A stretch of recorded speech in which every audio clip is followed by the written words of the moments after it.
Welcome, everyone, to the Daily Juice Podcast on the Betting Pros Network. I'm your host, Sean, stacking the money green. Give me a follow on Twitter at Sean T. Green. And as always, Daily Juice being brought to you by BetMGM. Use the promo code JUICE. Get a risk-free bet up to $1,000 on first deposit. Hey, what a weekend of football. Went 4-0 on my sides. That feels awesome. Obviously, the Eagles winning, hosting an NFC Championship game. I know we got the 49ers coming to town. Dean Nizzi, I know you're going to be fired up. I'm going to guess you're probably going to be on the Niners. It should be a good game, man. I'm ready to go. Bring it on. NFC Championship game. We've got a really good AFC Championship game as well. Chiefs Bengals. And yeah, man, football was super fun. We'll get to the recap and then got some hoops for you on a Monday Night Basketball. All right, so 1-2 on the props, but 2-0 on the double up sides, aka the 2-unit side. So Reggie Gilliam, anytime touchdown, that didn't happen. Dare to dream. Not a great play there. It was 25-1 for anytime touchdown. Maybe they should have been using Gilliam in the red zone. Deebo Samuel didn't get over his rushing yards. This one was crazy because I kept waiting for a stat correction, and maybe it'll come. I'm definitely going to be checking in the morning, but he only had 11 yards. I swear one of those catches was behind the line of scrimmage and should be graded as a run. Stay tuned. Maybe we'll get a reversal there, but not looking great. I'm grading it as a loss, but I swore he had it. He did get up to 15 yards at one point and then lost 4.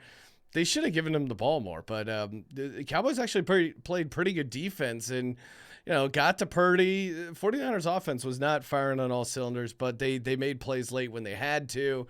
And, Kittle had that awesome catch. They had a couple really big plays, but overall kind of just a grinded out game. Zeke under 11.5 rushing yards. 11.5 longest rush. That was easy money. There was a play where he looked like he was going to bust free, and then he got taken down. Bengals +6. Man, I should have given out the money line here as well. They won outright 27-10, and I thought they were just going to be able to throw on this Bills defense. I kept saying I didn't think the O-line fall off was as much as people thought. And I thought this game, I like the points and didn't give out the money line here.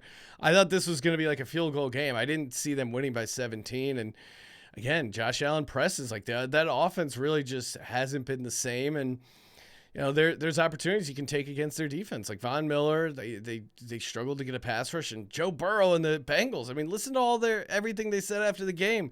Clearly they felt disrespected by the NFL. Clearly they felt motivated. Like, hey, you're printing tickets to the AFC Championship game. We're coming. So that Bengals team is going to be a tough out for Kansas City with Patrick Mahomes dealing with a high ankle sprain. 49ers get the win and the cover 19-12. Kind of not a high scoring game, but I thought both teams played pretty good defense. Of course, the difference being Dakota Rain Prescott, a couple interceptions there, and Brett Money Maher. Obviously I was rooting for the 49ers to win and cover because I had a decent chunk of change on them, and I like to get the picks right.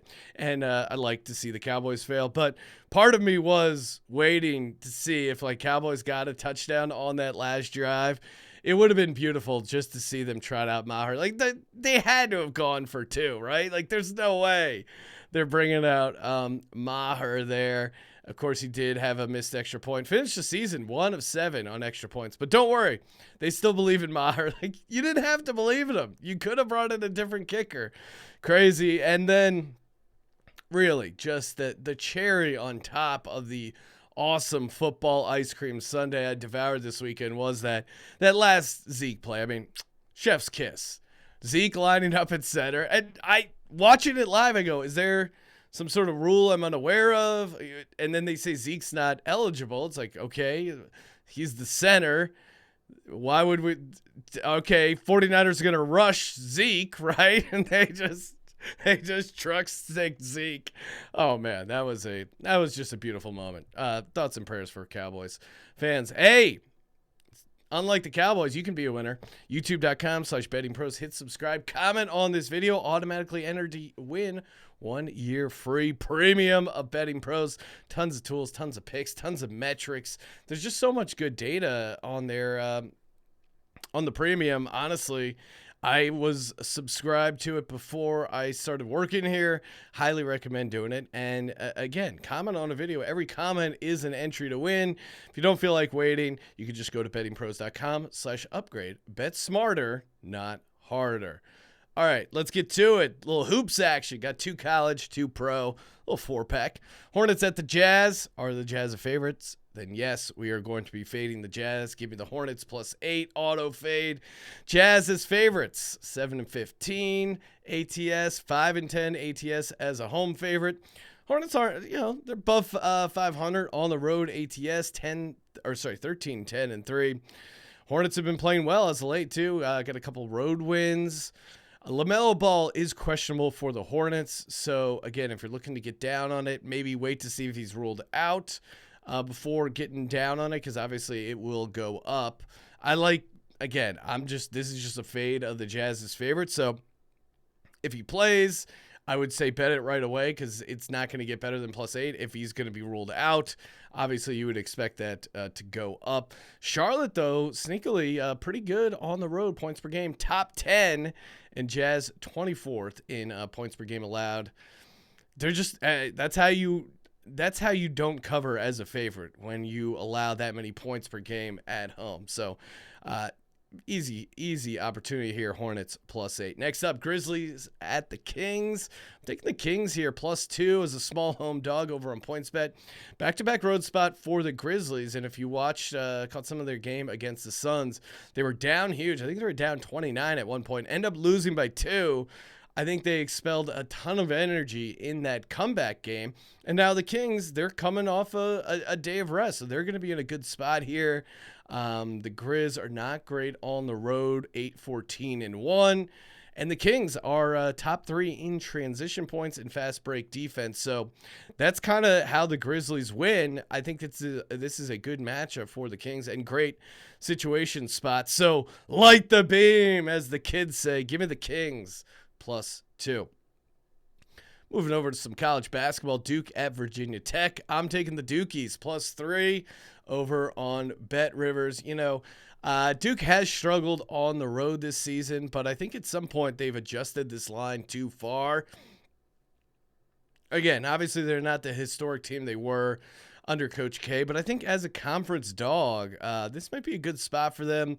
I think Duke will get a ton of extra possessions, as they're 4th in the nation in offensive rebounding percentage. They're also top 50 in offensive efficiency, top 40 in defensive efficiency, and they've had some up and down moments in their season, but they're 3-1 against some quality teams. I think they're kind of making a nice run. And on the other end, Virginia Tech started out so red hot. Hey, look out for the Hokies in the tournament.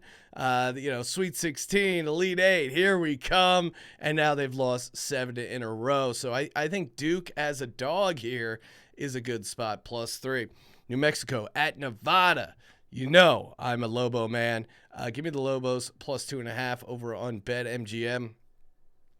Everyone keeps down this Lobos team. They're 18-2 straight up. Like, they just figure out how to win games. Pitino, the younger Pitino, is just underrated as a head coach. And, Nevada usually can be like a sneaky elevation spot, 4,500 feet. But, obviously the Lobos, they're coming from Albuquerque, a.k.a. the ultimate secret elevation spot. So that neutralizes Nevada's home court advantage there. And I hate taking favorites who aren't good. I mean, really, I just hate backing teams in general who aren't good at offensive rebounding. And Nevada is 300th in the nation in offensive rebounding percentage. I'm just not going to take you when I have a scrappy Lobos team who just figures out ways to win. New Mexico, highly efficient on both sides of the ball, and I think their offense is the best unit on the court. So give me the Lobos as a small dog, +2.5. Give me Duke +3 at Virginia Tech. Give me the Kings +2 as a small dog. Realize I think I'm an all dog day. Okay, that's fun. Maybe a little money line round robin those guys. We can break that down. Bettingpros.com/ Discord. And then, of course, last but not least, Hornets +8. Hey, as always, betmgm.com, promo code JUICE for that $1,000 risk-free bet. Follow us on TikTok at Betting Pros. Follow me on Twitter at Sean T. Green. Check out my other podcast, the Sports Gambling Podcast. You know what to do. Subscribe, rate, and review. And as always, don't forget to let it ride.